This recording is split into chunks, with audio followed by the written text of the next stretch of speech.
మీరు చేసే పరమాన్నం అనుకున్నంత రుచిగా క్రీమీగా రావడం లేదని నిరాశపడ్డారా? ఈరోజు మీకు కొన్ని చిట్కాలు చెప్తాను. ఇవి తెలుసుకుంటే మీ పరమాన్నం రుచి ఎప్పుడు చేసినా అద్భుతంగా ఉంటుంది.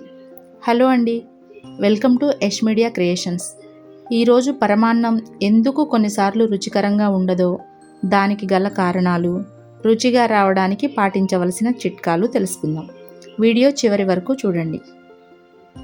ఇందులో మొదటిది బియ్యం ఎంపిక. పరమాన్నం రుచిగా ఉండాలంటే పాత బియ్యం కంటే కొత్త బియ్యం తీసుకోవాలి. ఇక్కడ నేను 1 కప్పు కొత్త బియ్యం అరగంట పాటు శుభ్రంగా కడిగి నానబెట్టుకున్నాను. రెండవది పాలు బియ్యం నిష్పత్తి.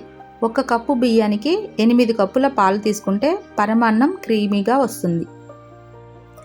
8 కప్పుల పాలు బాగా మరిగిన తర్వాత అరగంట పాటు నానబెట్టిన బియ్యాన్ని ఇందులో యాడ్ చేయాలి.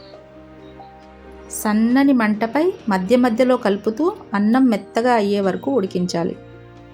పాల యొక్క ఎంపిక. టోన్డ్ మిల్క్ కాకుండా క్రీమ్ మిల్క్ తీసుకుంటే పరమాన్నం చాలా రుచిగా వస్తుంది.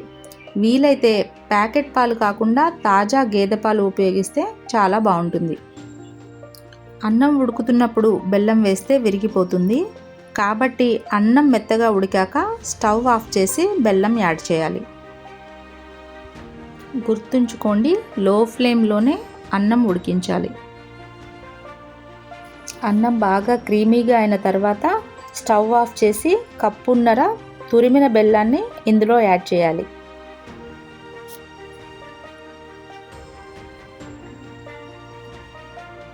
అలాగే 2 క్రష్ చేసినటువంటి ఇలాచీలు కూడా ఇందులో యాడ్ చేసుకోవాలి.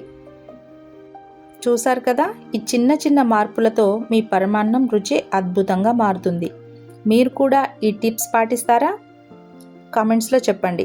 వీడియో నచ్చితే లైక్ చేయండి, మీ ఫ్రెండ్స్తో షేర్ చేయండి. మరిన్ని టేస్టీ రెసిపీస్ కోసం మా యష్ మీడియా క్రియేషన్స్ ఛానల్ని సబ్స్క్రైబ్ చేసుకోండి. Thank you for watching.